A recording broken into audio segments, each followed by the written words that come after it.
Hey everybody, how is it going? Hope you're, is it Wednesday? Right, Wednesday. Hope your Wednesday evening is a good one. I am going to sip instant coffee, delicious instant coffee, and play a little Kerbal for a bit here. Um, Radio says, got a curry pot pie in the oven. That does sound good. Excuse me. Okay. I did a few things in between this stream and the last stream, and they were surprising things. They were this mission that I was on. I thought was going to be a joke, just to test some garbage. Turns out it was extremely successful, and let's see if I can pull it up here.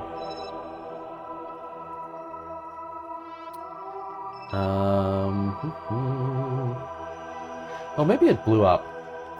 I can't really remember how I ended this. Let's see.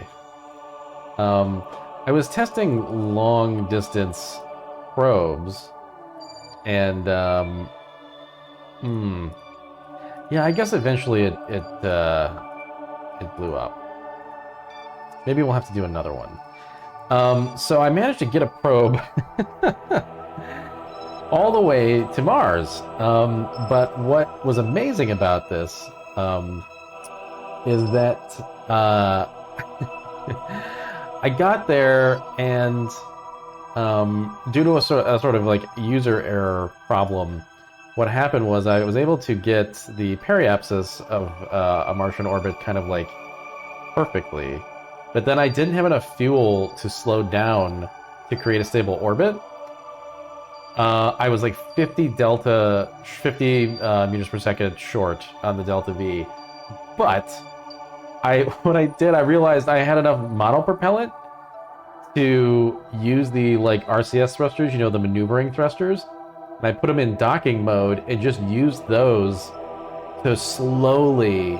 I took a water glass, and dropped it on my shift key, and walked away for a while, and came back, and that was just enough to create this like super wide orbit of Mars. It was kind of a weird. I wish that I like had been streaming it, but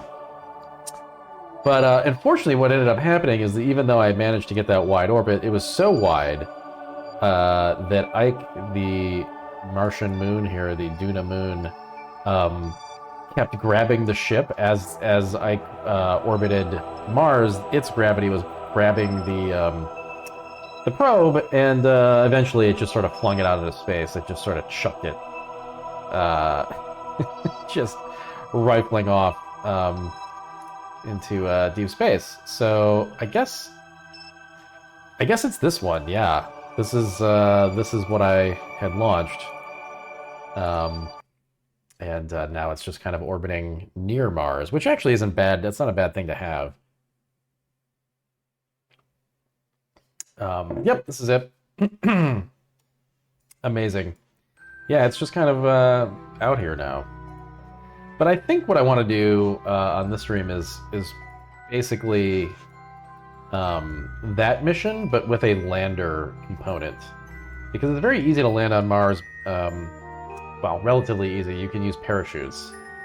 I don't think you can usually use only parachutes. I think you also want to have some thrusters for like the final few seconds. But mostly you can use parachutes. And so I guess the objective will be basically getting a probe around Mars and then having a lander that lands as well. Oh yeah, it's extremely ugly. It's just got everything. It's just duct tape and like a bunch of bolted on science parts. Excuse me. Can you get those balloons that NASA sometimes use? You know, you joke, Bill. There probably are like ways to land softly. Like the big rover wheels, for instance, if you scaled them all the way up, I bet those would act as like kind of a bouncy cushion. It'd be like a long mission just to test that, though. Like, the unfortunate thing about Kerbal right now is that we can't, like, launch a craft from Mars, and so it would be, it'd be like an hour and a half, and then all of a sudden it just wouldn't work. So, I mean, that's usually how that's probably how it's going to go anyway, but that's a pretty risky thing to test.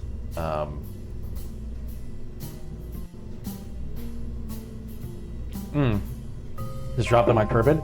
I mean, yeah, I mean, we kind of could. Oh, and so then I also got some upgrades, because I managed to get some probes in orbit of Minmus and the Moon,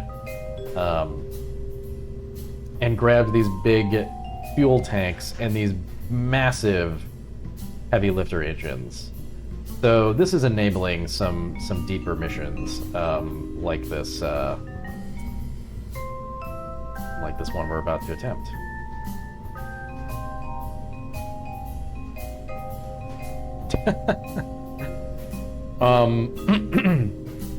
Yeah, I don't know about that, Cord. That sounds a little risky. It sounds fun, but yeah, risky. Okay, so here's what I'm thinking. What we'll do... So this is like the top part. It's the scientific term for it. And I guess what I'll do is make a part in between that part. Well, no, it's got to go up here, I guess. But then can it? Because I've got these stupid things up here. What to do about this? I guess these are going to have to go on the sides. I don't really think we need the space telescope, because we're going to be orbiting a planet and not anything else.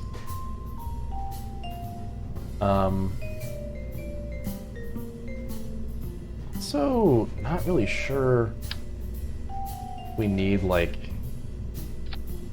the Geiger counter or, like, the thermometer. We definitely don't need a thermometer on just a probe, but I'm going to put everything on here just in case.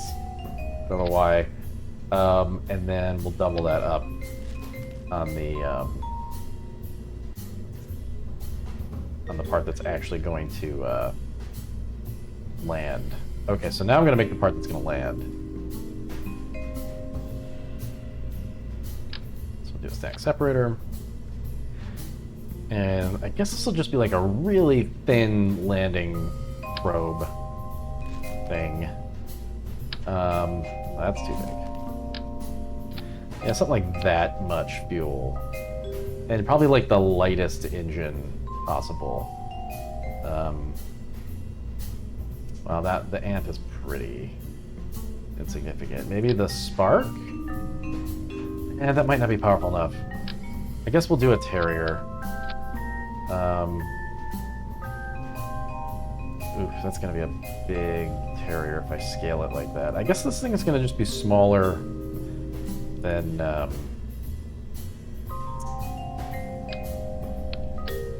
everything else. And then maybe I'll do like a larger thing, but then scale that. Okay, so this will be our little lander. And we're gonna do just the regular old landing struts.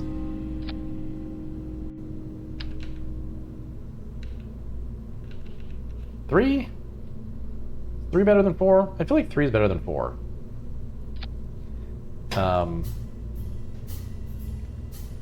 Dirty S, is the scale slider a mod? Yes, it is.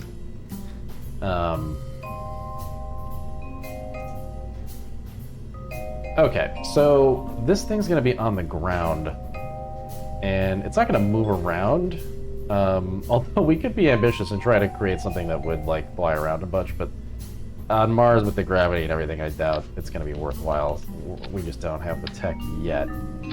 But I am gonna throw on enough science stuff to, you know, do basic things in the vicinity.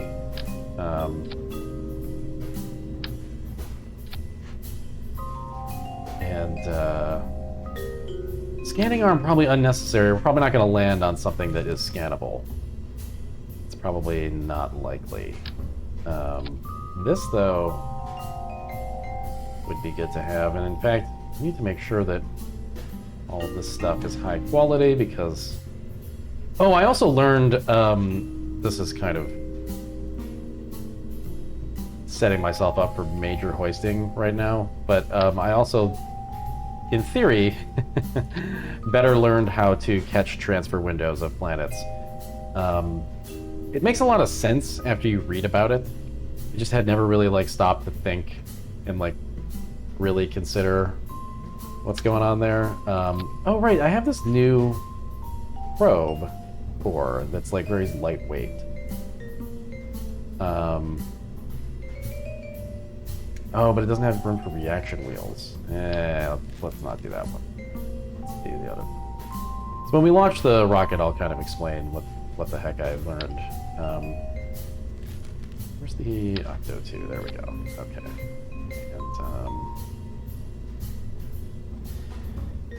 And temperature, no. We're gonna want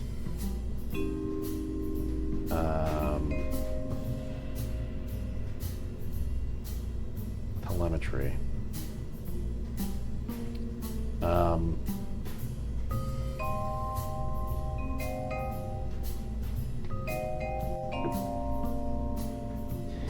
Subatomic orbiter, then hit the surface with landers, drones, etc. Yeah, Tomato, that's probably true. I'm gonna land this little tiny guy anyway, just for fun, but it probably is better to do what you're describing. Hey, Half-Loaf. How are you doing? The good thing is I've tested this rocket, so we don't need to spend half the stream building all the basics. I'm pretty confident in that part. And let's get a battery on here. We don't need a super hefty battery because, you know, there's no guys. Now, the antenna, I don't think needs to be really, really powerful because, like, we don't need to create, like, extra space for it. Because, in theory, this probe will act as a relay. So this is what will be broadcasting back to Earth. And we'll just kind of catch that signal from the ground.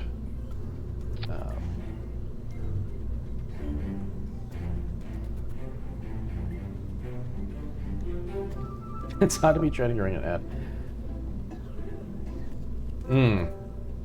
Yeah, phone chat with the stream on TV makes sense, yeah. Oh, we need to get rid of... Oh no, I guess I do need this. Whoa, not like that though. Okay, I think this is okay now? Oh, wait, no, parachute. Right. So, for this small of a craft, I'm guessing just the 1XL will be the thing to do. Yeah, now we gotta figure out where to fit this. I guess I'll throw it there. Okay. Pretty cramped. Okay, so this is our little lander. Seems good. I don't think I'm missing anything major here. Except for, like, I guess the question is, do we need a heat shield or something? Oh, RCS. Oof, boy. Yeah, I guess I need it, huh? It's gonna be tough to fit on. Let's do 3 blocks and try to find a spacing that doesn't intersect. Oh god. How about there? And we'll move this. Wow. Just jamming this thing full. What do these look like when they're... Okay, that'll work if I kind of do that. Yeah, we are going to need a heat shield, I think. The thing is, like, how's this going to work? Because normally you wouldn't have an engine here. for this kind of lander. Maybe I don't need one. Maybe this thing doesn't need an engine. The gravity is less than Earth, and this thing is so small with this huge parachute. Maybe I don't actually need an engine. I don't know why I thought I did need an engine.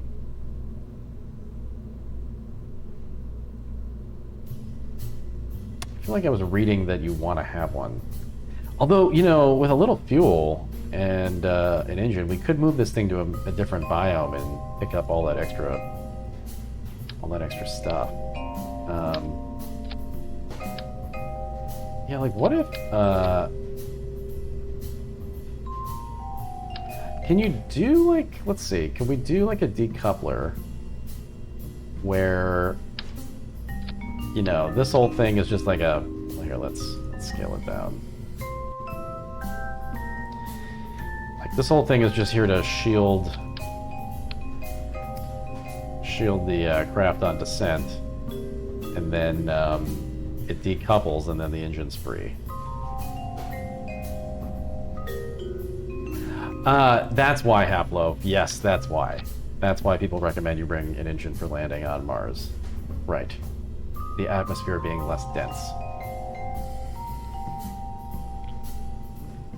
Thank you for reminding me. Okay. I think this is probably the way to go. You just stack separate your heat shield.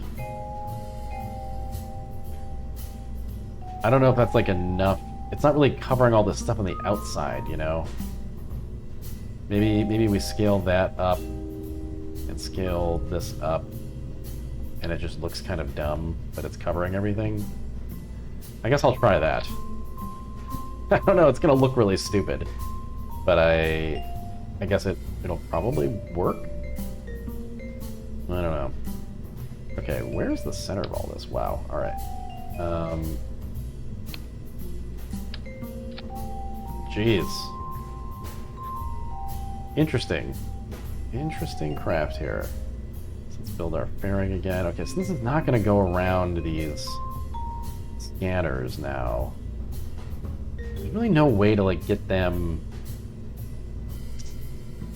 Well, I say that, and yet we have hinges. Alligator hinges. So this could be stupid, but maybe it would work? Could you do, like... Oops. Oops. Oh boy. Why is this thing... Oh, there are 4 hinges. Whoops. Okay. We only want 1 hinge. I guess what I want is for this thing to be kind of attached to the outside of it. Like, but rotated. Oh god. Well, it's sort of like that, but this seemed like a good idea, but I'm not sure how to make it work. Like, you could do something like this, I guess, where it's just kind of up here and then...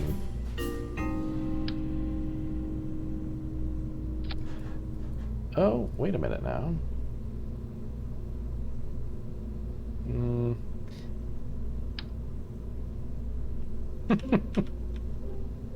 This is very dumb. Just looks like it has little arms now.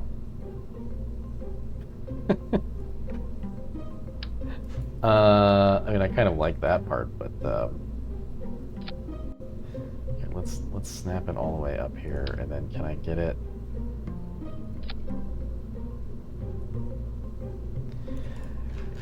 I mean, would that be enough to get the fairing around? Oh, darn. Almost. Almost. God, it's so big. What if you move it like a little bit this way?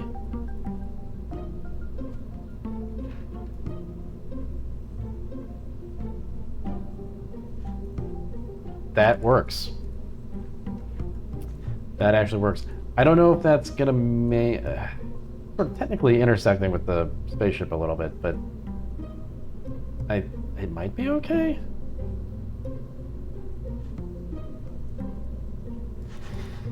Um, hmm.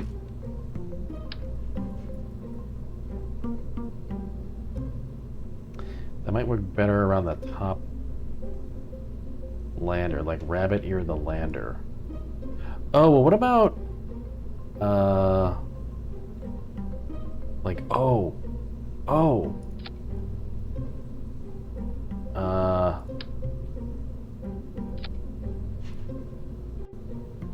mm,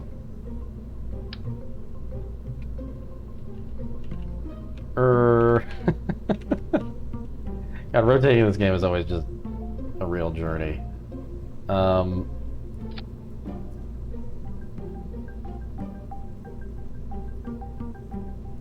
Yeah, and then like move this in, right?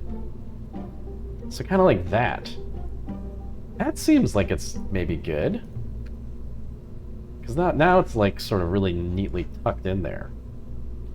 Let's try and duplicate that on the other side.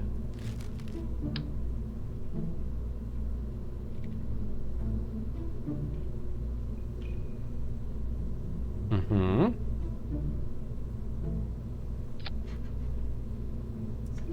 Yeah. Weird. Weird but good. I think that's actually good. It looks cool too. I mean, it doesn't look cool, but I mean, it looks better than I would have thought. Working better than I would have thought. And actually, you know, when this thing is, oh yeah, it can totally just go all the way up like this and sit on top like how it was meant to. Weird that that works. Okay. There's gonna be some reason why this is the reason that the whole mission fails, but like, it's probably actually secretly a disaster, but let's just go with the idea that this is brilliant for now. Alright, so staging. Yeah, welcome to these massive engines. This thing really gives us a lot of thrust. It's going to be... Oh, and then the secret best part of this is that on the interior there are these 3 tri-mounted engines that you can almost see in there. They look like they're maybe clipping a little bit too, but I think it's fine. Okay. Ooh, that's in a bad place. That's in a bad place. We gotta get that out of the bad place. So this is one of the last things. There's the rocket up here. Okay, so we're gonna put that on its own. Okay, so that separates, and then the rocket on the lander goes. Also, yeah, parachute probably last, actually. Oh, I definitely don't want those on the same thing. Okay, so that separates, then the engine, then that separates. Oh, wait a minute. Oh, one of these is like the heat shield thing. Oh no, that's correct though. Wait, how's this gonna work? Because there's no way to like get into a descent without an engine, but then the engine is underneath the heat shield.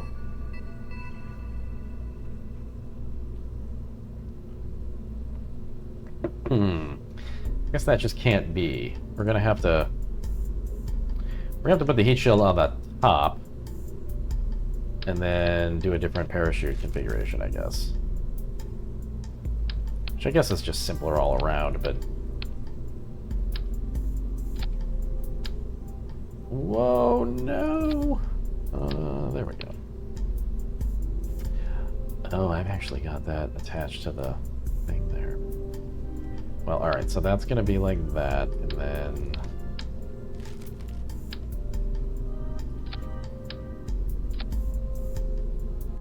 Okay, so that's the way we're gonna enter, and then yeah, now we need like radial chutes. Why not just flip the lander along with the whole heat shield? We flip the lander.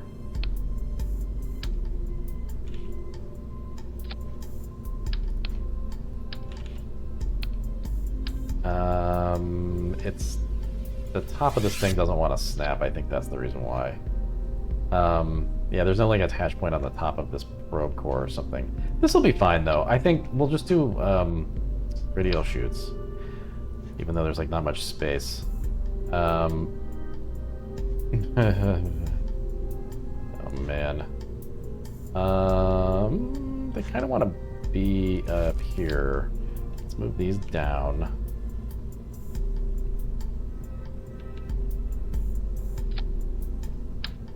It's just so packed. If I scale them down, will they be like too small to be effective? I guess we're gonna find out. Stay tuned. Let's do those down there. Let's do like a better RCS situation here. Let's get these.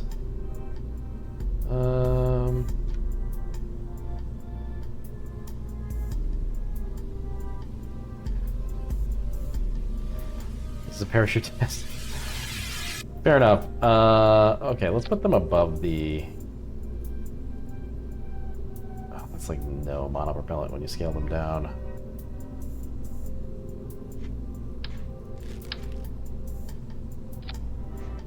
Put them above the lander wheels, or the lander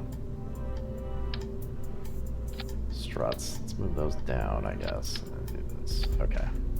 Wow, this is like so tiny, but really necessary though, because we're going a long way and we want to make sure everything is as efficient as possible. So that snaps off, then you have control of the engine, and then you've got the parachutes. Perfect. Yeah, the only thing that could go really wrong here, it seems, just at a glance, is the heat shield won't be covering these landing struts, technically, right? Like, all the stuff on the exterior might not make it. I guess I could fix that by scaling this up, and then scaling the heat shield up. Oh, now it looks like a little mushroom. I kind of like it. Oh, we're gonna name this after, like, Toad or something. Oh yeah, this is perfect now. Okay. I think I just made it a lot better. So that's good. Can I make this like red or no? Darn. Okay, well, anyway, let's just double check the staging again. So we got those, then that goes. That goes, then that goes. Okay, so everything looks good now. And I think we might actually just be ready to launch. Oh no, we need the fairing again.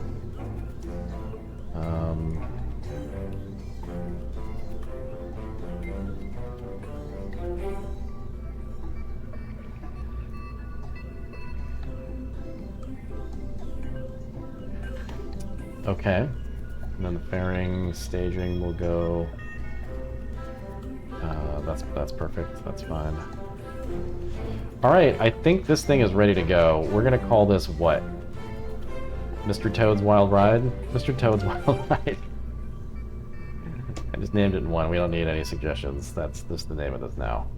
Okay, we're going to Mars. Let's see if this works. I don't know. Should be interesting.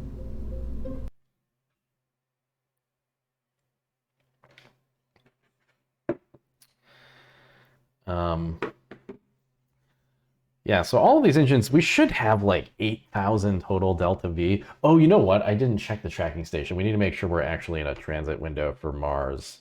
So this is where I can talk about what I've learned at least. But yeah, we might have to back out and go to the tracking station in advance time to the point where this would work. We may secretly be okay though. Let's find out.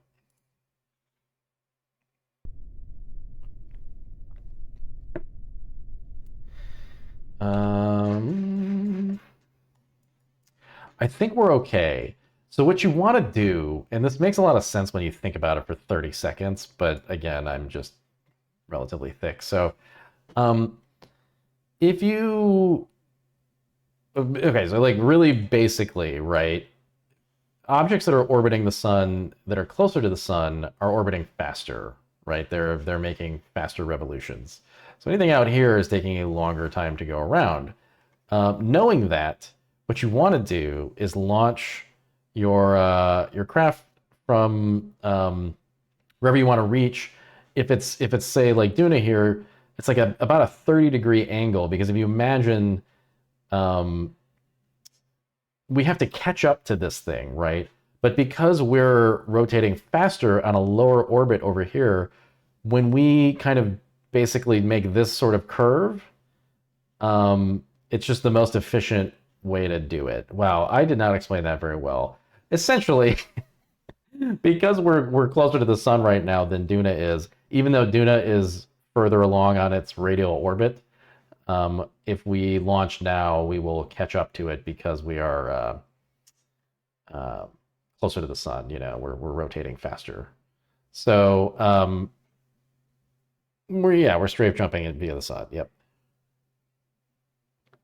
So I think we're good. Yeah, it's about 30 degrees. That looks to be about 30 degrees. I'm never going to sit there and do the actual math. That's not the version of this game that I'm going to do. But let's give it a shot. So here we go. Even this part looks like a toadstool.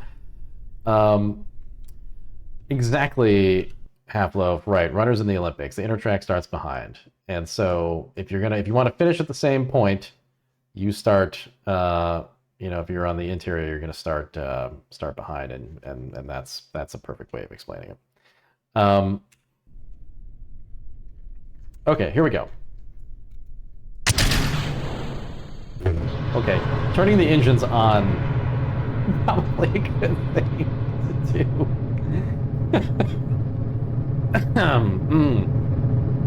Okay. So yeah, these things are beefy. Very, very fast. And we finally have separators here. So as the stages of these rockets separate, they should fly away from the ship, thus avoiding self-inflicted explosions.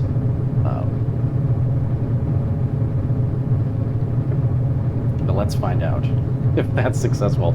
I did test it once, but it may have just been a lucky run, so to speak. Okay. There you go. Could be a little more powerful. That was a little close, but hey, it worked. All right, so let's take a look here. We can probably start turning a little.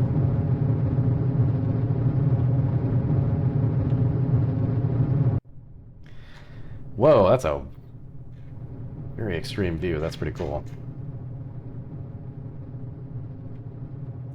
The second stage of this rocket is a little bit unstable. It's maybe too powerful.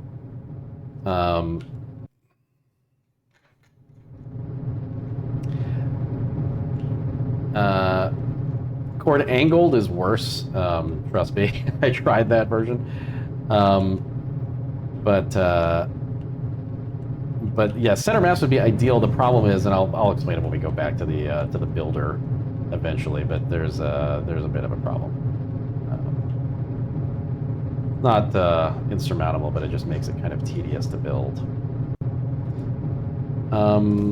Okay, so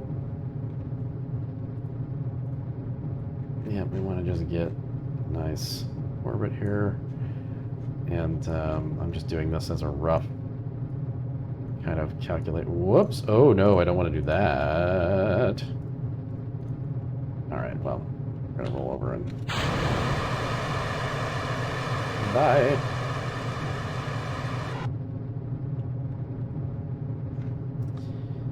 Yeah, we've been using asparagus staging for most of the rockets. I guess the last one on the last stream I wasn't, because I was just messing around with something that was so overpowered it would have been kind of a pain to do. I did find a really cool website for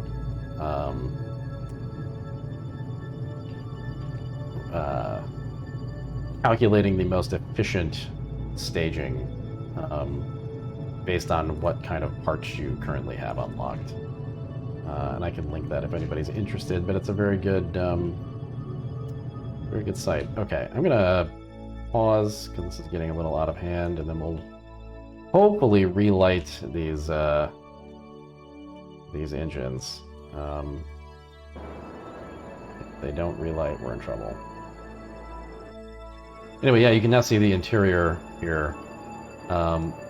It's a little bit... it's okay. It's a little wobbly. It's a little bit long.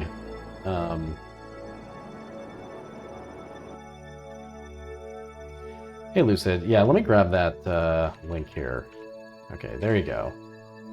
This is a really cool site. So it's a little complicated to use at first, but once you kind of understand how to put the numbers in. So like for the payload part, I determined that the top part of this rocket is about 30 tons or so. And then you just want to put in like your minimum total delta V that you want to have for the entire mission. For that, I put like 8,000 or 9,000, which is pretty high, but I wanted to kind of push it. And then you can set how many stages you want to have, how many stacks of engines, etc., and then whether you want asparagus routing and all that stuff. And then you hit search, and based on what parts you have unlocked on the right, it will give you kind of a rough build of, it's not gonna give you pictures or tell you exactly where to place these things, but it's gonna say you need, 3 of the vector engines on this much fuel, and that's the most efficient sort of, usage of your space. In this case, I mean, it's essentially what it spit out. I have not quite as much fuel as it recommended, but it'll be a little bit better when we unlock a few more tech tree things. But anyway, okay, here let's go again. Let's go again. So we're gonna burn this for 1,000, and then we'll have the entire second stage plus a little extra to get to Mars. Hopefully we can pull it off. I don't know, we'll see. Might take 2 tries. Not be surprised. But see, it's a little wobbly. Actually, yeah, we're getting a little out of control here. Let's throw the RCS on, slow down a bit. Not quite sure why it's so wobbly. I guess it's probably just bad strut placement. I don't know.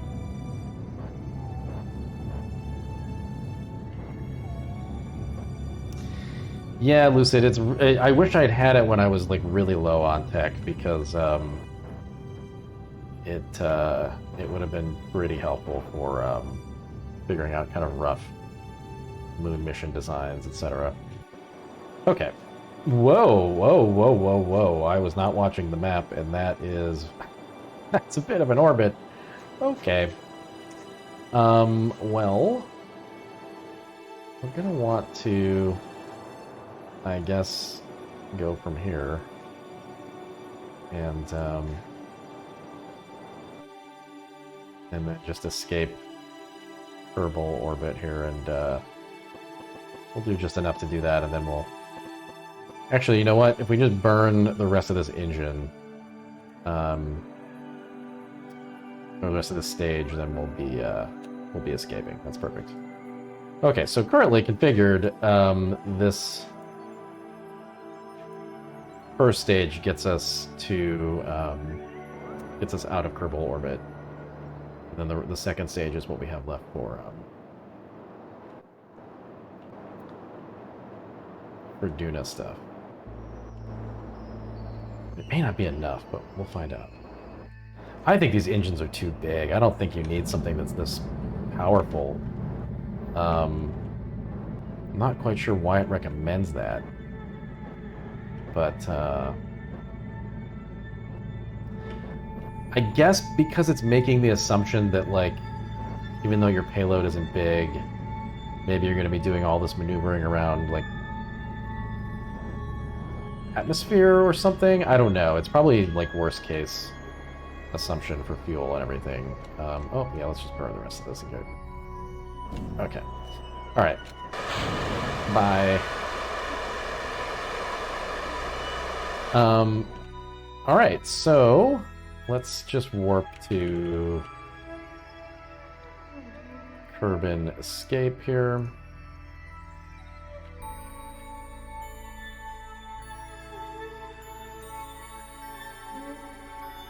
And we're going to want to put out all our solar panels. Except not the ones on the other stage.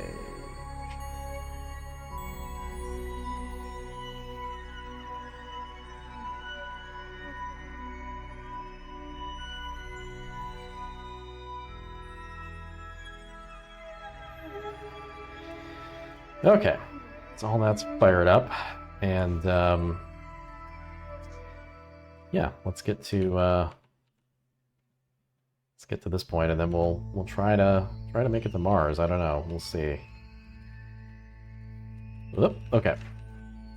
So we need a burn that's gonna get us to Mars from here.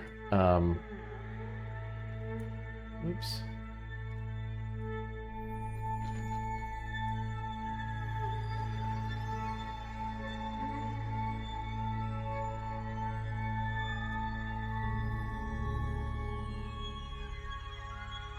Okay, so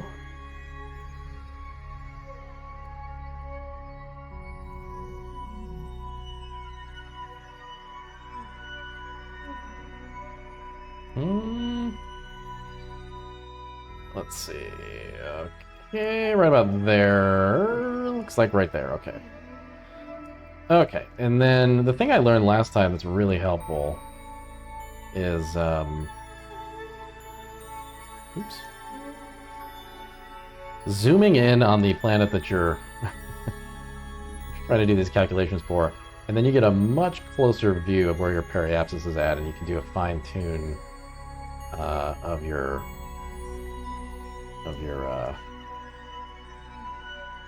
burn coordinates here.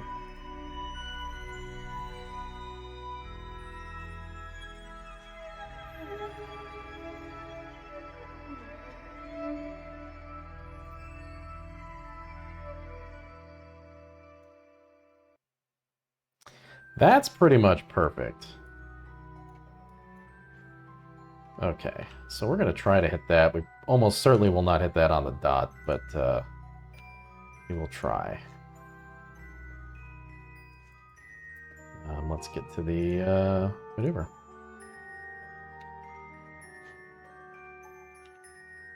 Yeah, it's really hard to, without using some kind of computer-controlled mod or something, to hit the burn perfectly this far out from a planet. What I've learned is that you just really want to slow down the burn at the end of it and make sure that you're pretty much on the dot and not slightly off the target reticle here.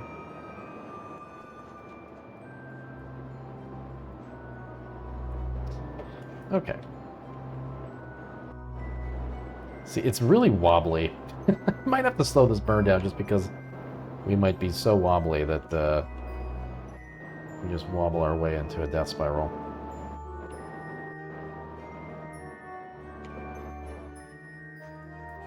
Okay, let's go to Mars. This looks like pretty on the spot. I'm going to let the RCS engines get us nice and settled down before I hit the go button.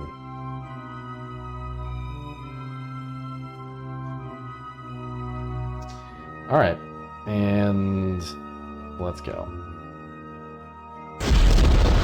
Jesus. God, that sounds powerful. Oh man, that's scary. Oof.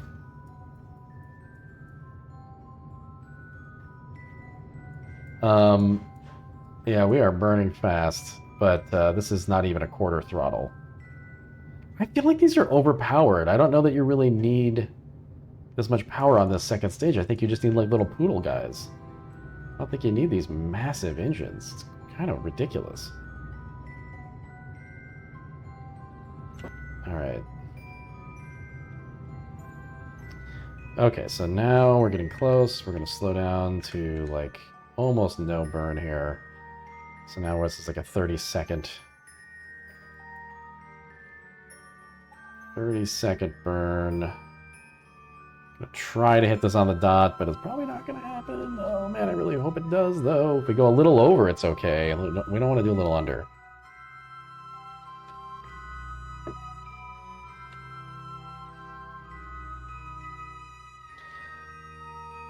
Three, two, 1, 0. Oh, okay, went a little over. Where are we at? Oh, okay.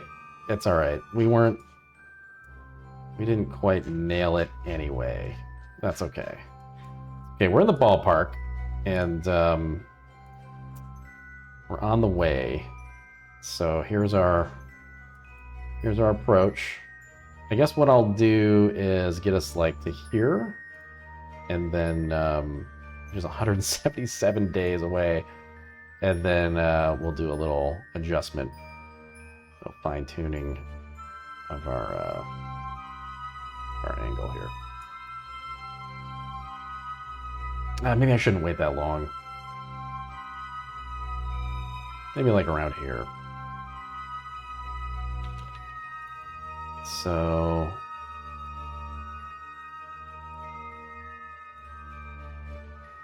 yeah, let's do a little adjustment burn here. Probably not going to need to be much.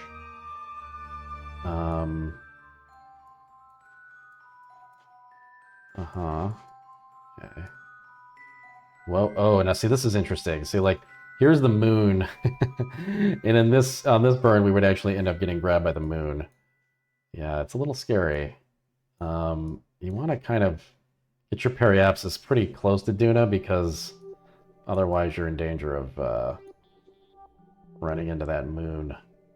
Okay, so this is a 3 meter per second, or 3 meters of delta V. So I think we'll just do this with RCS. It's the safest way to do this, I think. When you're trying to do something that's this minute. Warp to the maneuver. So we're just going to line up. Oops.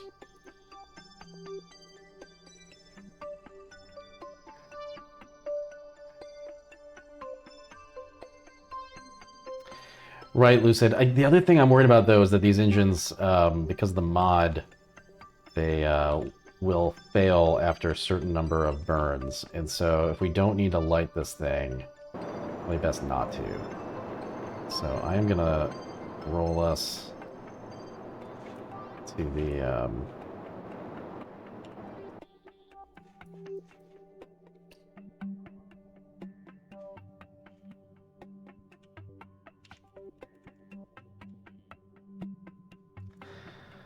spot, and then we'll settle, and then I will just tap us forward in docking mode to add a little bit of extra speed.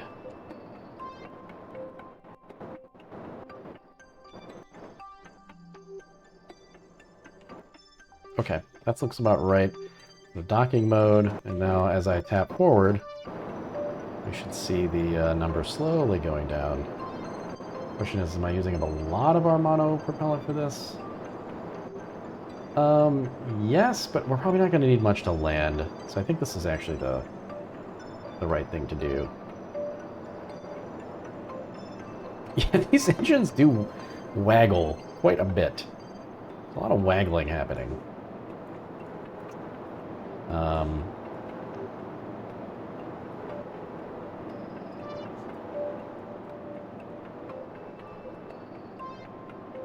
Okay. I'm going to go back to maneuver mode here. Tap us left, because we're kind of getting off the mark. Okay. Oh, it's sort of slowly moving as we get closer to the end of the burn.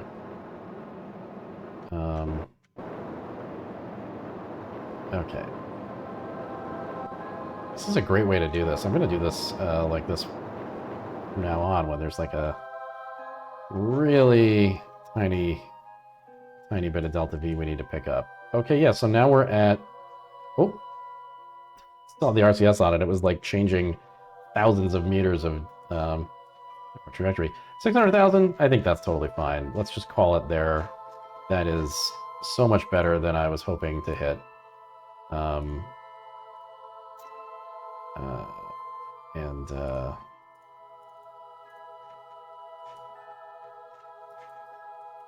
don't want to get greedy. All right, let's go to Mars. The ship's just very excited. Yes, it's definitely like a Toby at dinner time kind of a situation. So this is the probe that I launched between streams out here. What's kind of cool is that it's acting as a bit of a relay. And this probe here also. So I'm hoping that even though we're going to get far away now, see, this is what I was talking about. You can see as we leave Kerbal orbit, which is here. This is the ring, the orbit that we left. We're kind of going, you know, in this fashion, and we're going to end up. This is exactly the exact correct metaphor was the Olympic runners, because you can see the lanes right here, right? And we started on the interior, and we're going to end up colliding with this runner on the outside and disqualifying them. Okay, here we go. I wonder if we can see Mars from this distance. Probably not. Yeah, no way. Okay, yeah, we're still really far out, I guess. Whoa. We might be able to from here, though. That's the Earth, and we're going to be more like... oh, there it is. Boom. Wow, that's a cool view. Got the moon in front there.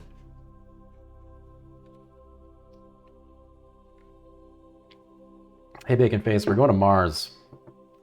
Let's slowly increase the time scale here.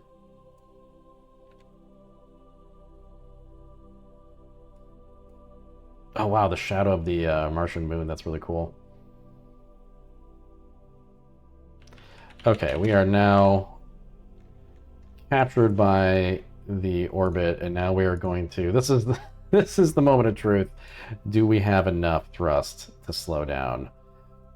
It's certainly going to be more than the second stage, but it looks like we're okay. It looks like we're gonna be fine. Oh man, this is great. This is the I've had some real clunkers of missions lately, like really just absolute garbage, but this is going really well. I can't believe it. Okay. Let's warp to our burn. Whoa, whoa, God, that looks crazy. Whoa. Oh man, this looks so cool. Oh, this is very exciting. I can't wait to land on this thing. Wow, look how good that looks. Oh. Oh man. After all this time just like putzing around in around Kerbal to finally get to Mars, this is very exciting. Okay. Hopefully these engines turn on and don't explode. Because that would be bad. Okay, they did. Thank goodness. I'm going to keep it fairly low on the throttle.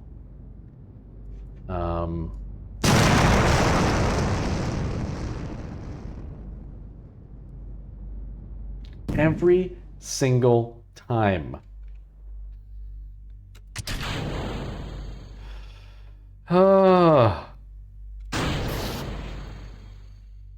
Engine failed. Oh. Oh no. Oh.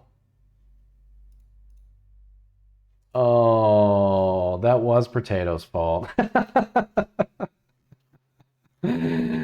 Oh man. Well, okay. Could we do something with this? Oh, there's no docking port. I don't think there's a way for us to use this engine. You know, like, geez, with a Kerbal on board, we could have fixed this. I don't think... Are we in contact with Earth right now? We are. Ah, man. All right. What if... this thing's not gonna have enough. It's not gonna have enough, fuel to... I was gonna say we could spin this thing around and push this guy. That'd be pretty wild if it was possible, but I don't think so. Let's try it anyway, just for fun. Oh my god, I can't believe that we got all the way here. It failed on first use of Bonneville, and I think it may be because I fired it too early with that other part near it. I think I just blew it. But let's see what we can do here.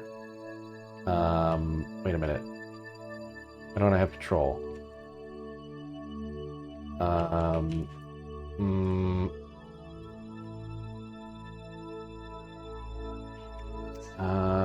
What's going on?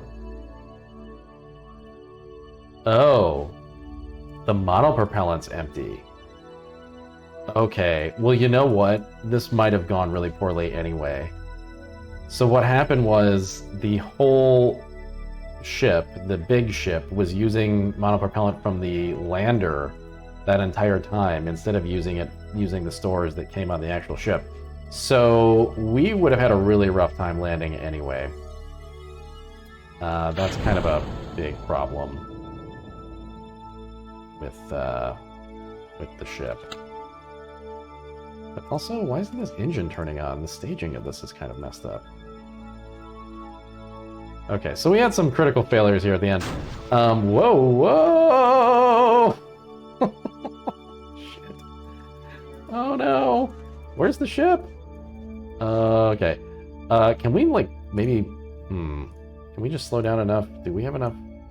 We do have enough... Well, do we have enough to land? Oh shit, we have enough to land. Oh shit, we can actually just land this sucker. Let's do it. Oh my god, yeah, let's do it. I mean, without RCS, this is going to be, like, really, really hard, but... Well, no, it won't, because we got the parachute. Yeah, let's do it.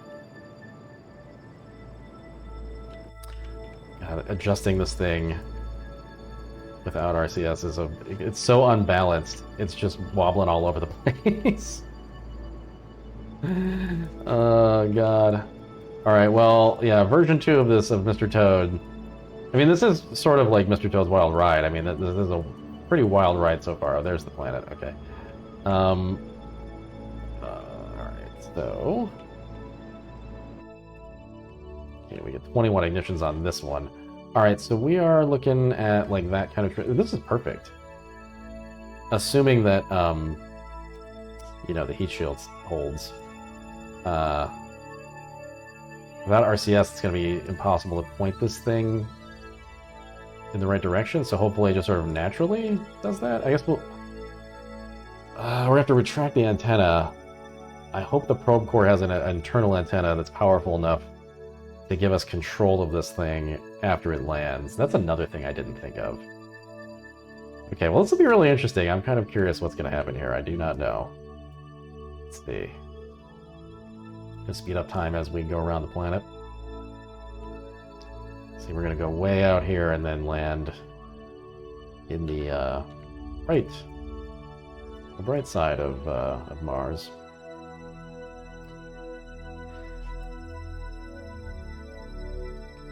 But yeah, there's gonna be no controlling this thing, so hopefully it sort of orients itself the correct way, or it's just gonna melt.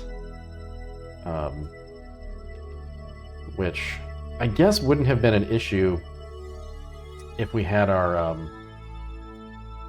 other probe section. I guess it's still over here. I guess we do have control via that.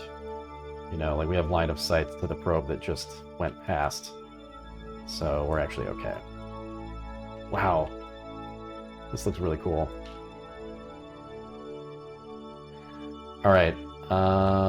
We gotta be getting close to capture here.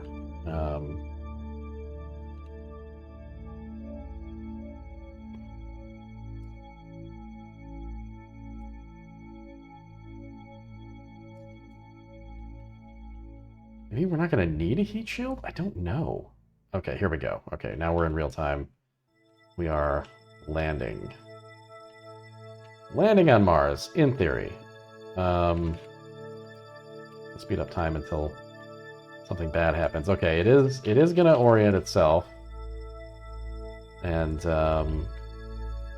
hopefully this thing works. Whoa, it's a little wobbly. What's going on with our electric charge? Okay. We should have enough in the battery to, like, put up all the solar panels and things after we land. Assuming that we do land. Is this gonna be... Do we need to fire the engine? I don't know that we're really gonna be captured here. I'm gonna fire the engine again.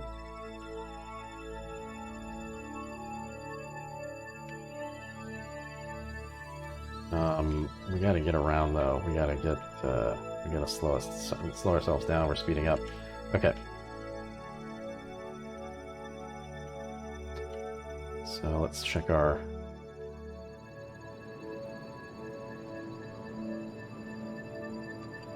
I might have screwed this up. Might have screwed this up big time. Our orbital speed is like way too high. I thought we were gonna just go to the... I thought the gravity was gonna be enough to capture us by now. Like the Martian atmosphere I thought would be enough to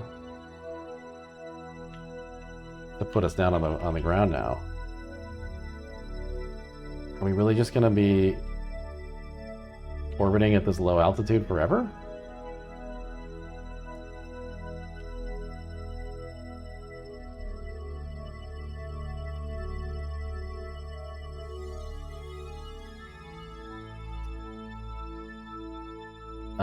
We're out of fuel. The chutes are popped. I'm just not able to do anything right now.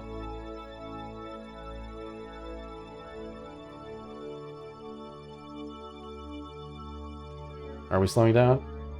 Oh yeah, we are. Okay, yeah, we're definitely braking. Oh yeah, we're gonna go down. Okay, wow. Like, all yeah, right. I'm Luke Skywalker. Yeah, yeah. All right. Oh, also, I think I only changed one of these settings, or maybe I didn't change. Oh yeah, no, I did. Okay. Ooh. Okay, here we go. I don't know if this is gonna work. This looks cool though. This is the first time I think I've landed on Mars in this game. But we need these parachutes to work.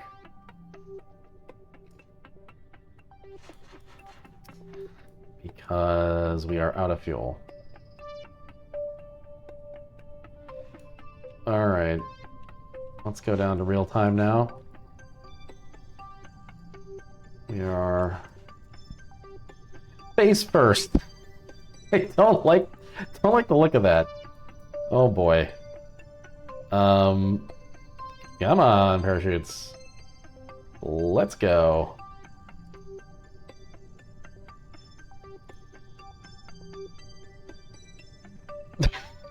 Oh man. Oh no. Oh. Oh. Yes. Oh, that is a harsh break. Okay, it's looking like we're still going to be dropping pretty fast. Yeah, this is going to be a rough landing, friends. Good luck, Mr. Toad. You're going to need it. Oh, God. Oh, man. Oh, geez, we're going to have some broken legs. Oh, boy. Well, it's one small step for man, one giant leap for this toadstool. Oh, God. Oh! Oh!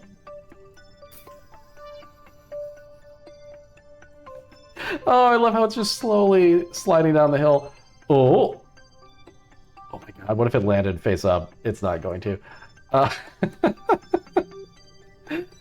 guess the real important question now is, amazing that it survived. The really important question now is which side was the antenna? And unfortunately, it's this side. All right, let's. I mean, this is. Oh, connection timed out. Oh shit.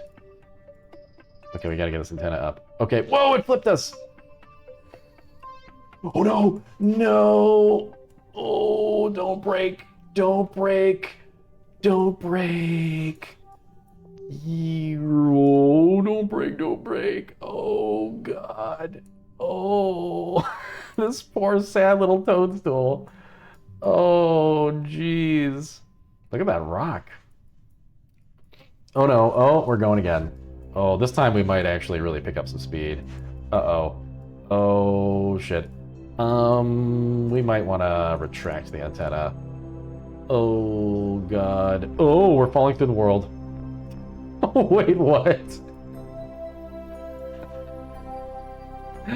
I guess this is just like Martian sand. Oh boy.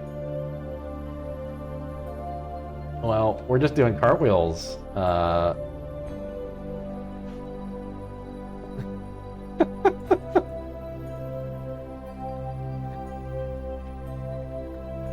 Oh man. Well, I may as well start the science experiments. Oh, we don't have any power. We need to get the, we need to stop rolling so that we can get our, some of these solar panels up. Oh my god, this is gonna be a long way down. Let's time warp. Oh? Oh, we may have finally beached ourselves. Or did we? Okay, I think this is where we stop. Okay, let's get these panels up. Oh good, and the antenna's right here. I think we're okay. I think this is gonna be fine. I'm gonna toggle the brake group just for fun. Alright, so let's just run all of the experiments. Oops. This truly was Mr. Toad's Wild Ride. Alright, do we have connection? We have connection. So we are gonna get science out of this.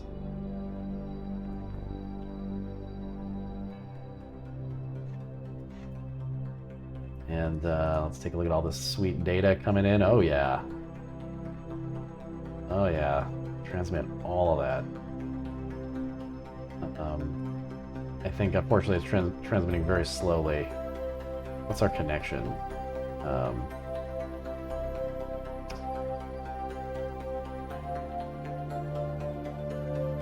136 bits a second. Yeah, that's pretty slow. Oh, there goes the other part of Mr. Toad's Wild Ride. I guess that's how we're transmitting right now. I don't think we're direct connecting. Oh no, we're getting that science though. Look at that go. Temperature scan. Oh my god. Well, I mean, somehow this was partially successful. Oh wow, we got a lot of science out of this. Oh my god. Wow. I can't believe that this actually partially worked after that engine just given out. And now, okay. While we're in shadow, it's going to be dead.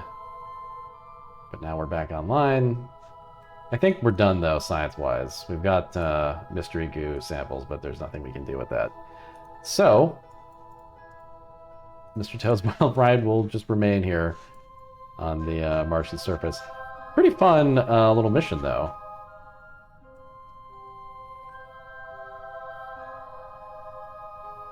Are you at all attempting to retract the lower legs in the hopes of righting the craft? Well, now I am. And we may as well. Oh, you know what? I think that they're broken.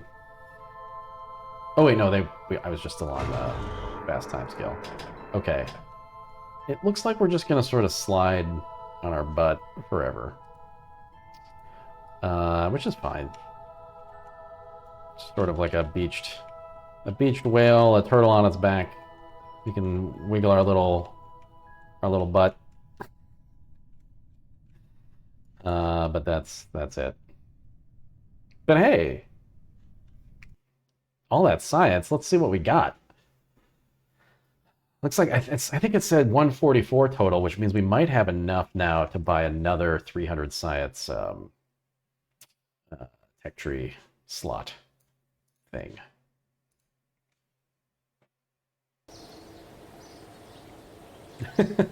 Yeah, the mystery goo is going to be the MacGuffin in some kind of sci-fi show. They're going to find that, and it's going to destroy half the crew. Okay, so yeah, we have 426 science. We could save that and go for the higher efficiency propulsion thing there. But I'm guessing that like maybe electronics or high-powered electrics here would be good to have. This one gives us a really powerful antenna, which for these deep space missions, probably something we want to grab. The other thing I want to grab soon is this, which gives us the inline circular RCS tanks, which is nice for not running out of RCS fuel, which is what just happened. But yeah, this stuff, and this is also gives us more like on like planetary experiments that can be left on planets to just kind of run, which is cool. But yeah, the powerful antenna,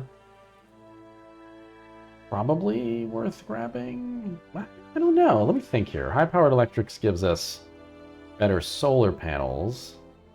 And this like supercapacitor, which unlocks the megajoules, which I'm not really clear on yet. I guess the really powerful stuff just starts to measure its charge in megajoules, and you need like the really big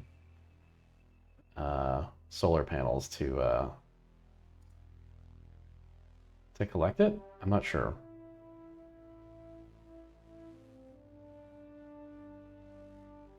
More on-ground science is faster return, especially to go back to Mars. Well, so to deploy this, we would either need a robot arm, which is in here somewhere.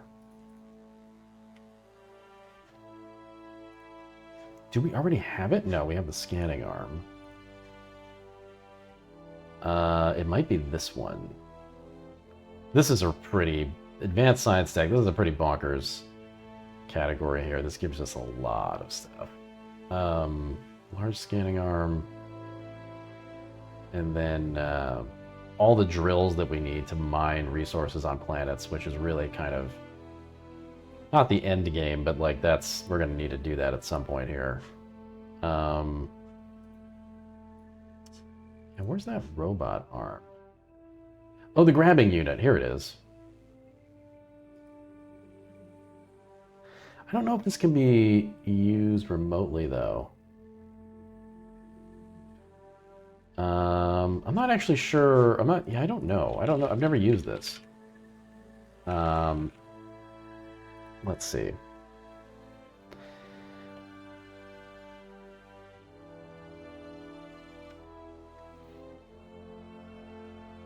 Oh no, this is not what I thought it was.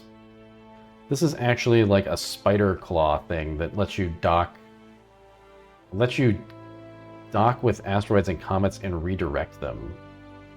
So you can actually like use this to attach to a comet, and then if there's like an engine on the back of it, it can just like push the comet into a different trajectory. That's crazy. I thought there was like a real robot arm though. Yeah, Tomato was saying what I was reading. Sorry. Maybe there isn't. I guess the only way of doing EVA construction is with Kerbals.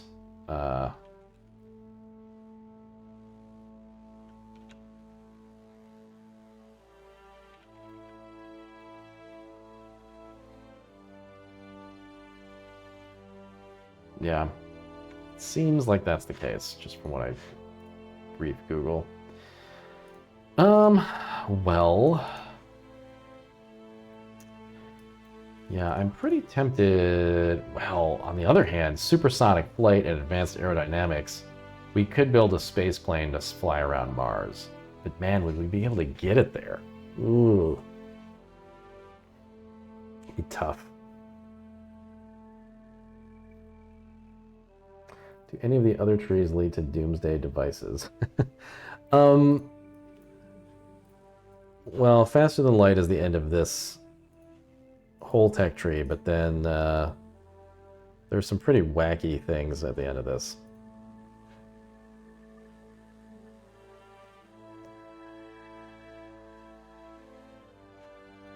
Quantum gravity? Laser core antimatter engine? I don't know. Extreme high energy physics, an IXS laser. General orbital surveys while scanning a specific area. X-ray free electron laser transmitter upgrade.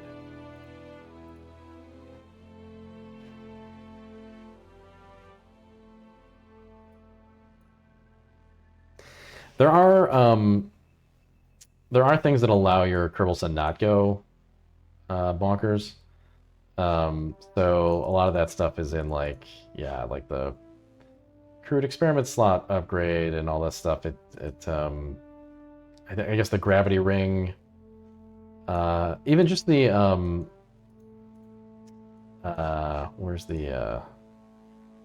there's that part that's just like a viewing bay that lets them just have a window.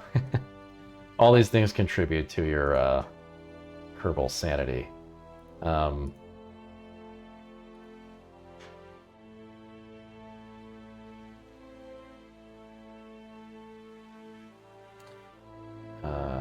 One of these is like an AI remote GU core.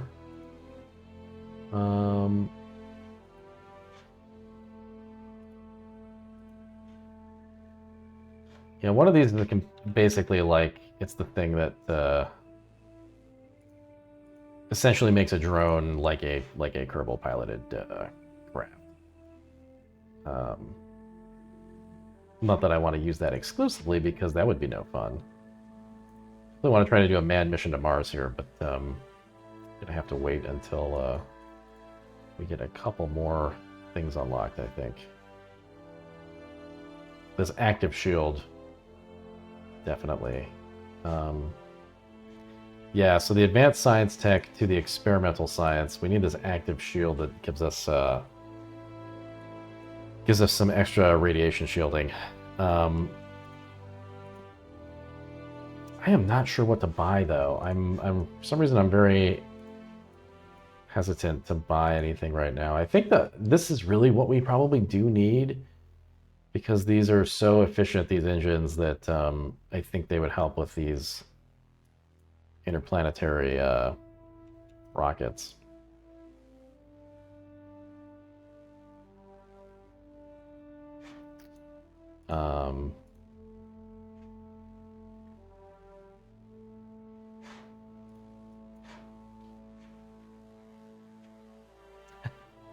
Part of me wants to just get this so that we have the dumb RCS tanks. Doesn't seem worth it right this second, though. What other science opportunities are there right now? Well, good question. Oh, this is that big battery. Oof, that would be nice to have. The science stuff is really, I think, down this section of the tree. So right now, I think the answer is nothing, because we've got the field science and scanning tech tiers, and everything else is 550. So these, well, this is the mining stuff, so that's not going to let us get any. Oh, the large scanning arm. That's nice. That's just all the mining stuff mostly, though. Free electron laser, laser beam transmitter. Oh yeah, these are all the crew habitats, the like really big chunky habitats. Science lab. And then extra slots for all labs. I think we may have like most of the actual experiments that we can do unlocked. It's just now like, how do you use those? Because you can't really get your Kerbals to Mars without them being irradiated.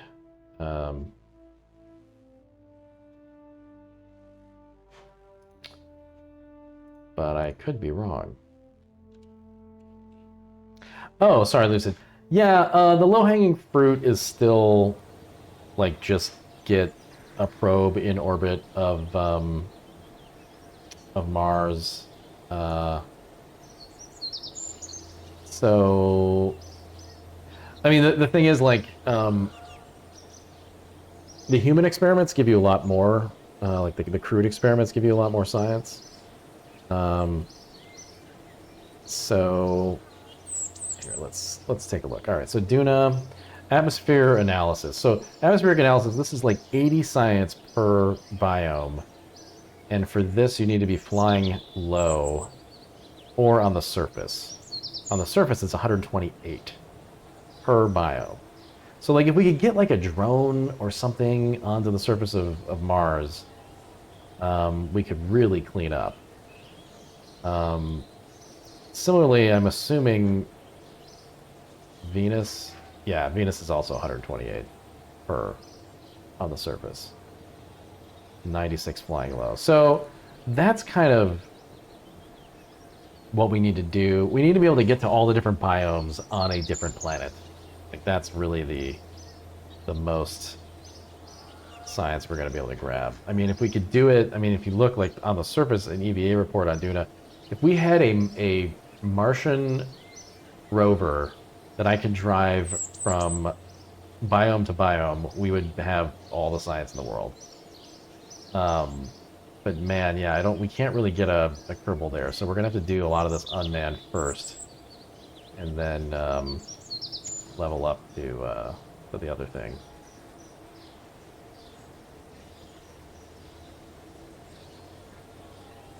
Like this might study is decent, but like space low, you get probably, I don't know, 200 science out of that, but radiation scan, let's take a look and see. On Duna, it's a little bit in space, but mostly surface scans. Like really, we need a rover to drive around, and even an unmanned rover on Mars would give us a lot. We do now have the cool rover parts. Surface sample. Surface samples are just nuts. Like surface samples, if we can get a manned mission down there, it's just outrageous. Even an unmanned mission, though, if you get the sample and store it and then take it back to Kerbal, or not even back to Kerbal, if we can get it in orbit of Mars, and then fly a craft there that has a mobile processing lab, you could process all of this stuff in orbit. Or not even a craft. If our lander that we just designed, if we designed that as like, gosh, I don't know if we'd have it might end up being too heavy, but if we did kind of what we did on the moon like 30 streams ago, where we just landed a mobile processing lab and just had like that and like, you know, one Kerbal in it, and then a unmanned drone that was running around. Oh, you know what though? I think the scanning arm has to be used by a Kerbal. So the surface samples, I don't think.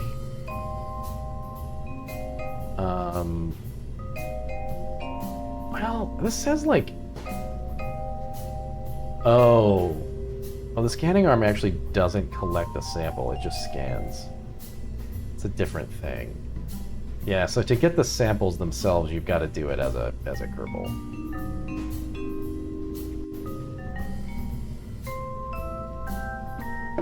Here's the other thing. All these missions would become a lot easier if we had a space station orbiting Kerbin. Because we're spending a lot of fuel every time just to get our craft off the ground, right? If I launch this thing into orbit with a docking bay on it, and then we launched like another section that had a ton of fuel, and then tanked off that fuel once we got a third rocket up there, you know, like really what you want to do is essentially have a big space station that's just got a ton of fuel on it. And then every time you do a mission, dock with a space station, refuel, and then continue on. So making a cool space station in orbit of Kerbin would be worthwhile, because just getting into orbit around Kerbin burns so much of your fuel that if we were able to eliminate that phase essentially for every mission and make it totally free, it'd be like no problem landing all kinds of wacky stuff on Mars. So maybe that should be the goal, is build a really cool space station in Kerbal orbit and just fill it with fuel, which I tried to do once on stream, and the issue we kept running into is that the parts that we were working with just weren't good for that. But I think now they would be. We have these wacky things. So I think what you do is you just, well, okay, the question is, how do you tank? I guess if you dock with a space station that has one of these big fuel tanks, you can then initiate a transfer, I'm guessing.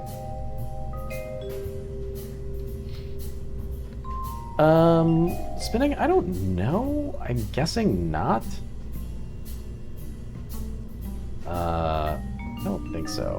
Maybe? Apparently there are 2 successful examples of a space elevator. I'm guessing that's really hard to build. I think a space station sounds like a good thing to do, though. So I'm going to save Mr. Toad's Wild Ride. And what we'll do is you go away. And now we're going to call this, I don't know, just for now, Space Station Heavy Lifter.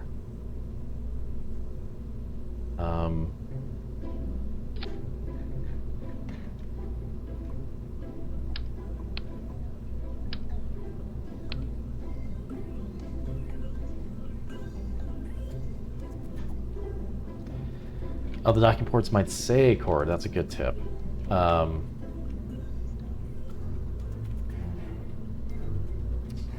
Fuel stations and unmodded KSB, but I don't know if it gets more complicated. Yeah, I don't think so. I don't think it's gonna be more complicated than anything else. But let's take a look at the parts. We don't actually have the really good docking ports, and maybe now that this is like our short-term goal, maybe I should grab it.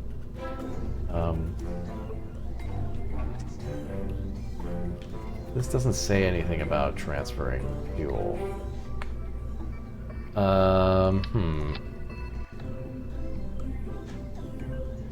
Let's just exit this and go back to the tech tree very briefly. Yeah, Lucid, I assume that the standard port allows it, but let's take a look at the okay, so this is inflatable airlock.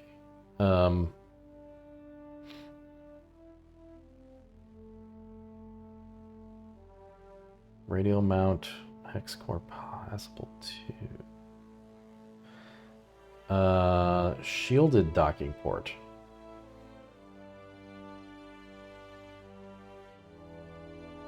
Helps protect the port during ascent.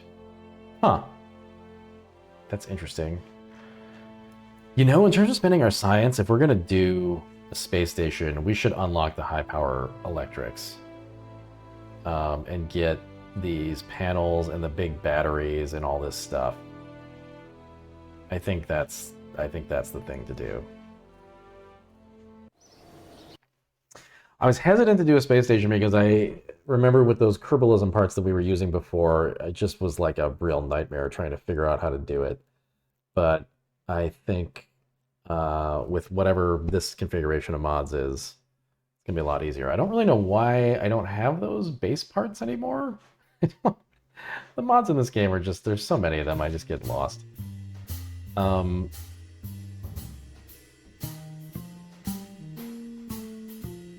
Yeah, because there was like a section for like base stuff. Maybe that was a different mod. I guess that was a different mod.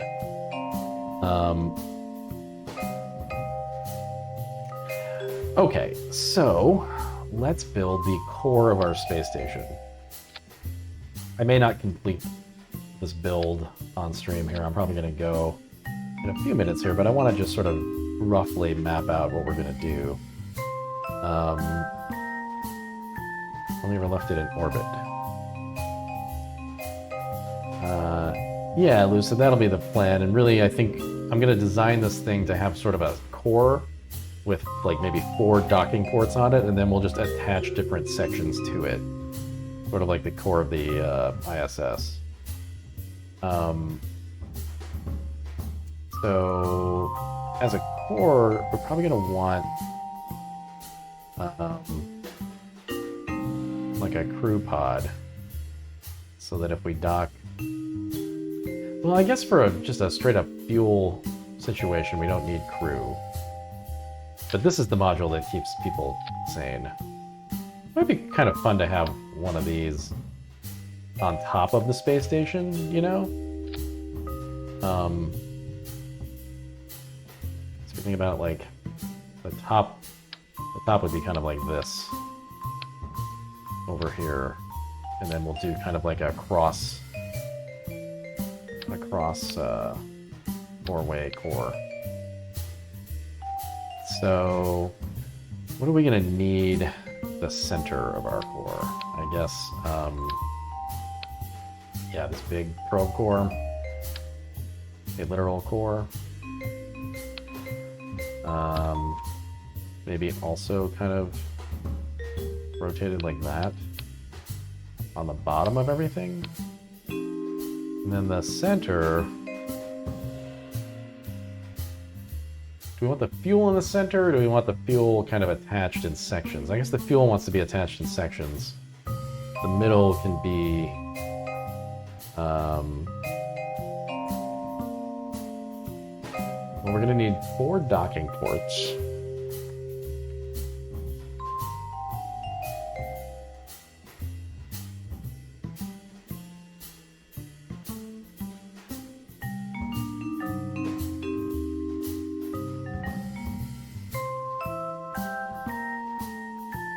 I guess the other thing is, if this is like a crewed section, I think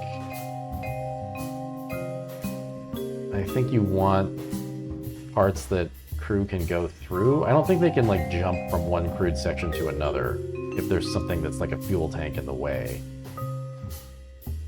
So if the center is like, yeah, the cool hangout zone, then I think we're gonna want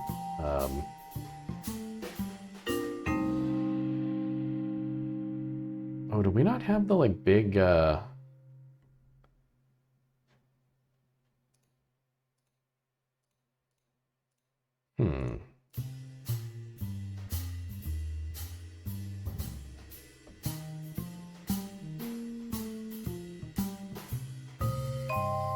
I guess I didn't unlock the science lander thing. So what about something like this, actually?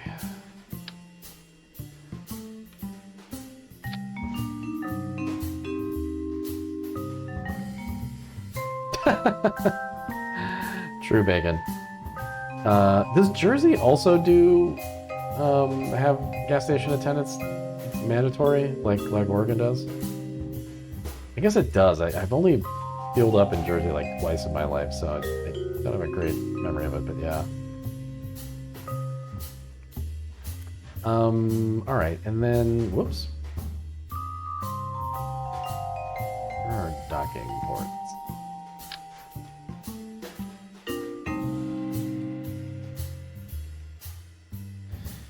just like, we want this on like a structural piece.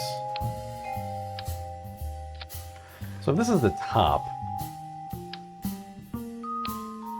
then we want a structural piece like here. I'm assuming that the structural pieces are relatively light, structural tubes.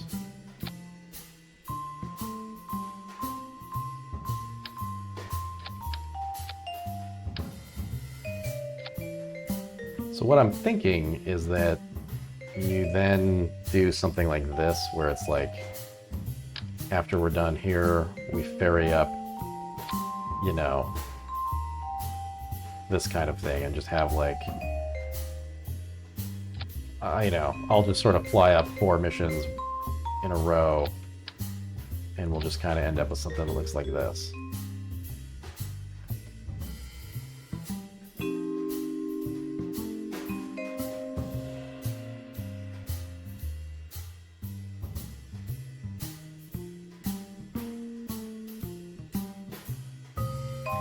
It is odd, and the thing that I was not sure of upon first encountering that in Oregon was tipping. Like, it's very unclear.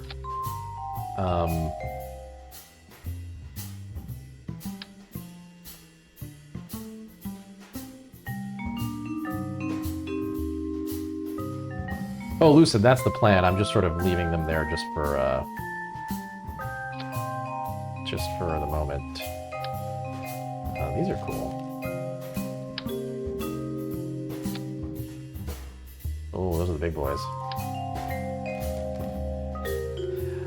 And they want you to avoid eye contact and conversation, it seems, and that's been my experience. Because yeah, initially I was just like, "Oh, hey, how you doing?" Like, blah, blah, blah, and they were just like, "Uh-huh." Yeah, so it's like a very weird experience because I didn't know what I was doing, and it felt like I was doing too much. Oh yeah, here we go. Ooh, okay. Oh yeah.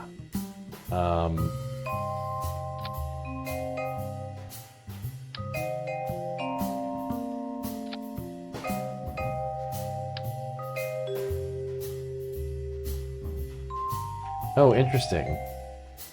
These fuel tanks you can't snap anything to them.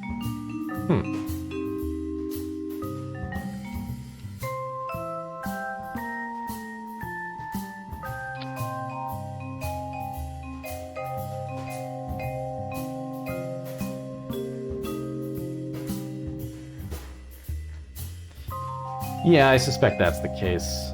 First kid, it's like after the first 100 small talk incidents, you're just kind of done, which is totally fair. Oh, this is what I was thinking of, this storage container, right. But see, now could a Kerbal go from here to here with this structural fuselage in the middle? I don't think so.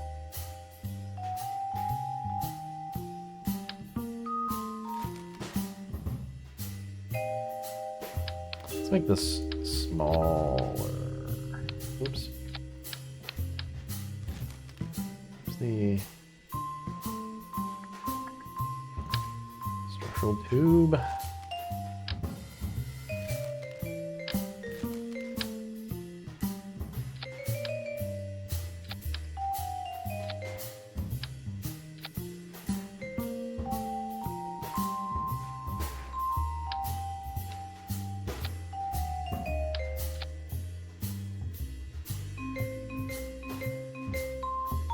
Spacewalk?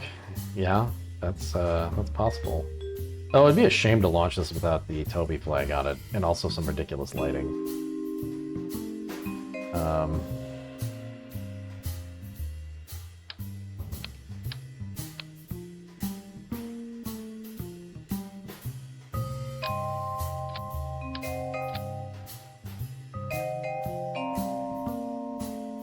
So here's what I'm thinking. Something like this.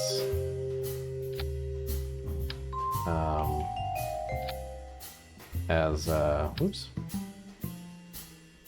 Do we want the 4? Maybe we want the 4.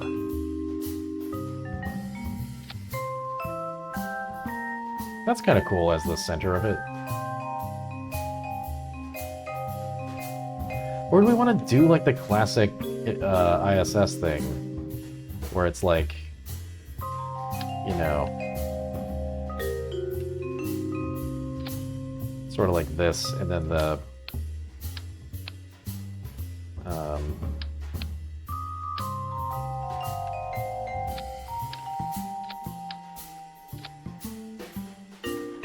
sections go off of these ports.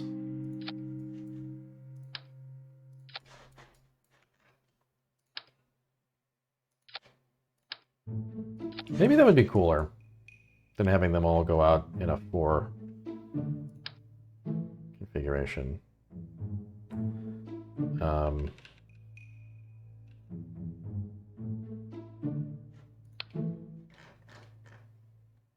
This is a little lopsided, though. Maybe...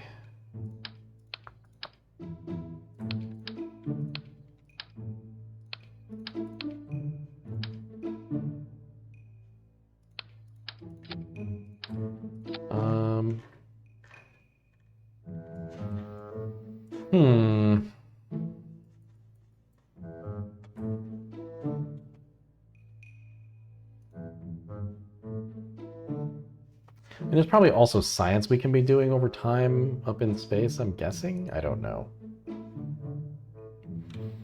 Not like right now, but like if I have like future, you know, science stuff, I don't know.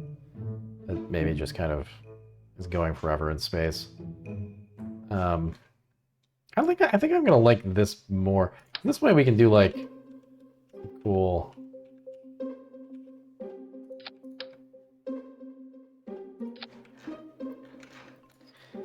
Something like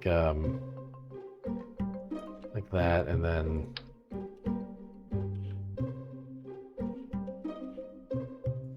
maybe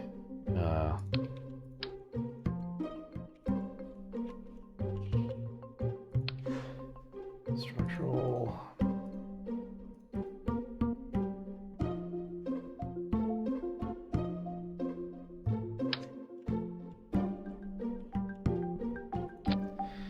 Actually, we're going to want this to be like this because we're going to want docking ports. Oh, this is just hollow. Oh. Didn't realize that. Oh, is it not if you flip it? Nope, it's still hollow. Okay, that's weird. Oh,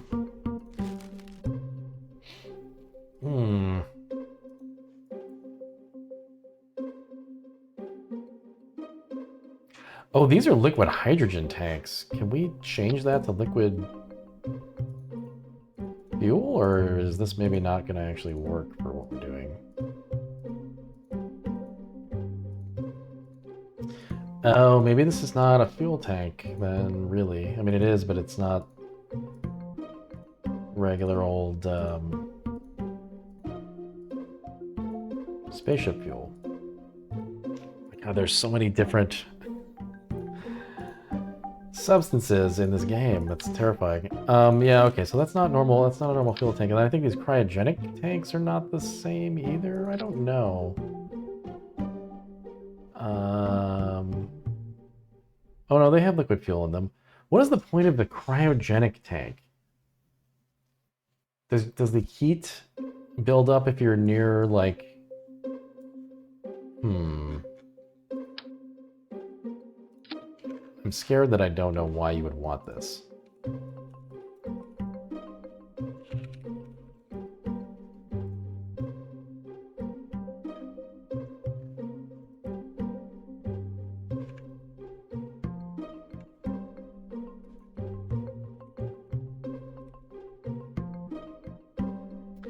Oh, maybe you need these for the cryogenic engines, I guess.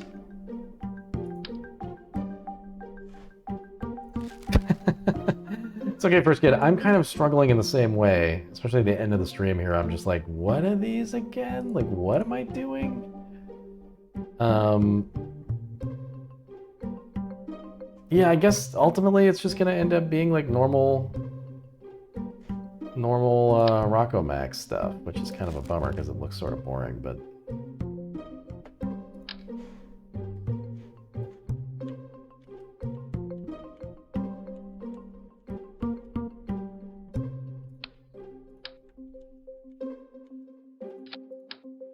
so it'll be like this. Yeah, and then we can do like something like this. The classic ISS thing going. We'll do like maybe per launch we could probably manage even something like that, I'm guessing.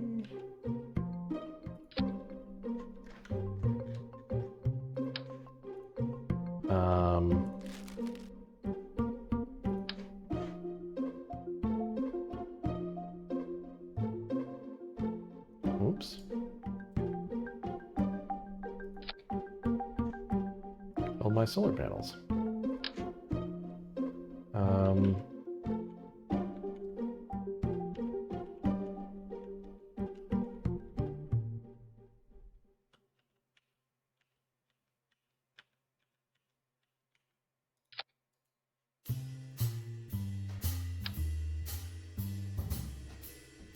I wonder why these aren't mirroring.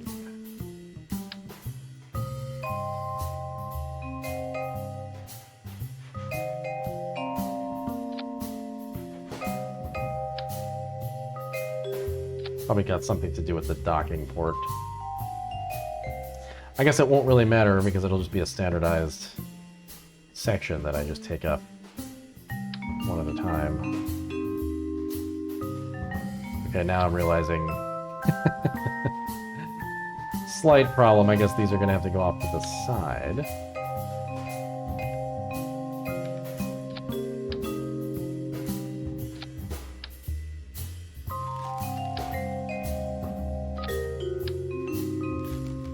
Like that. Does that look cool? I don't know. Maybe it would look cooler if there was just more lights.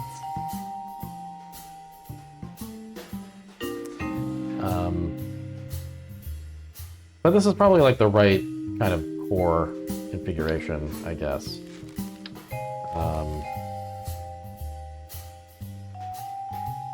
suppose if anything, it could be a little bit longer just to create some more opportunities for like extra stuff. Like maybe even like you'd want to do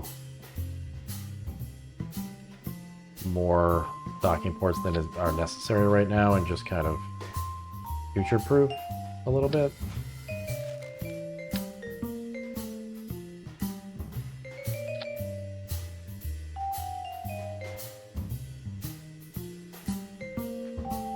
Gonna need a lot of RCS too, which it's too bad I don't have the upgraded RCS stuff for this, but I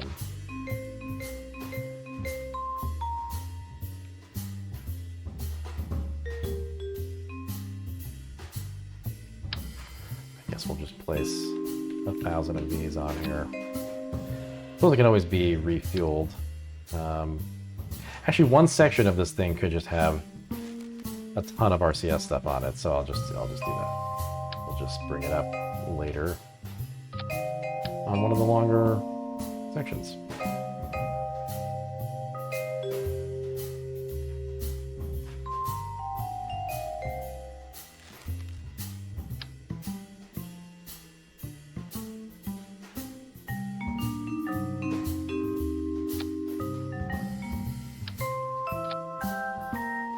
Okay.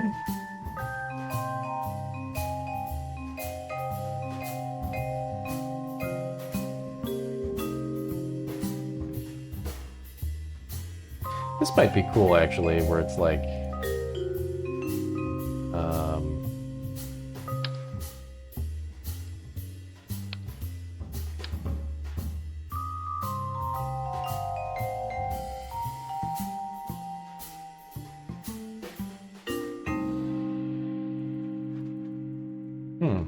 I can't get this to snap the docking port here.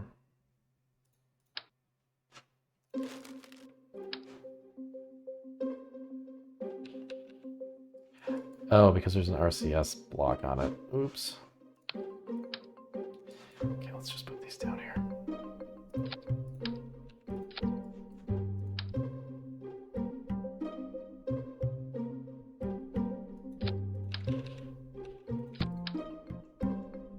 Oh yeah, this isn't snapping anymore. I wonder why.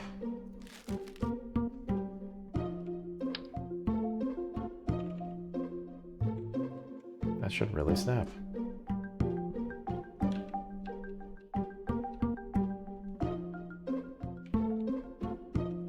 Well, you know what? I think my brain's fried too. We had a really successful mission to Mars. I think I should just take that to the bank and call it a day.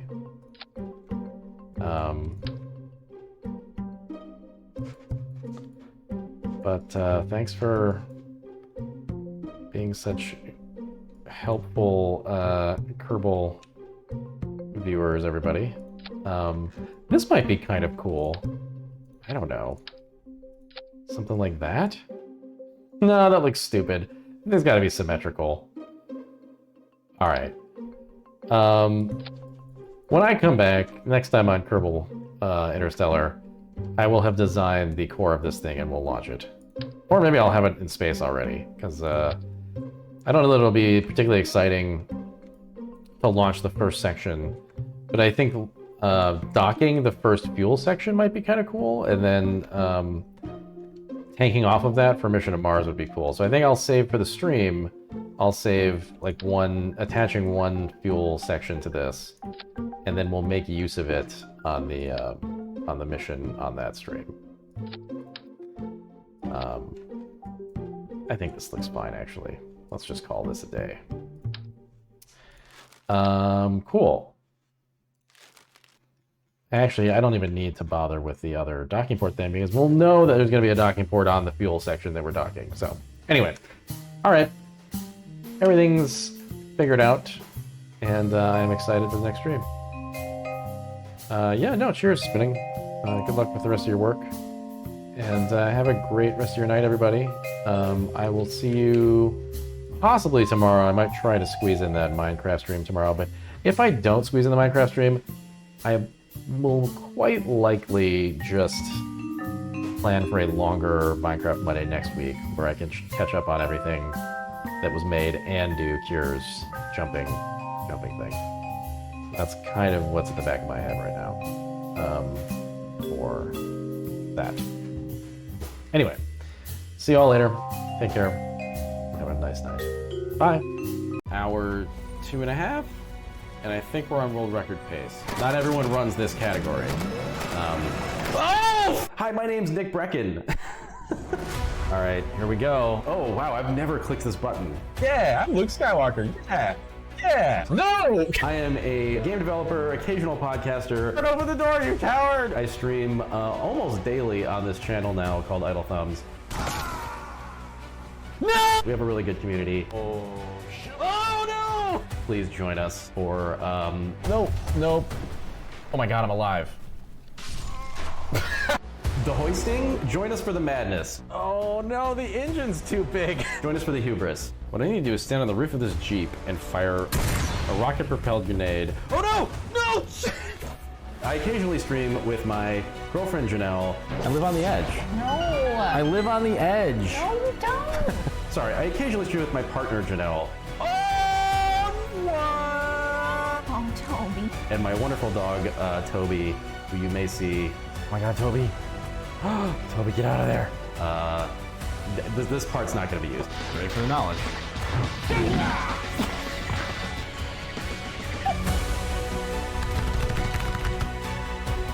Hi. This is how you take pictures. You take a lot of pictures and then you select the one good one, right? Isn't that how you take pictures? That's how.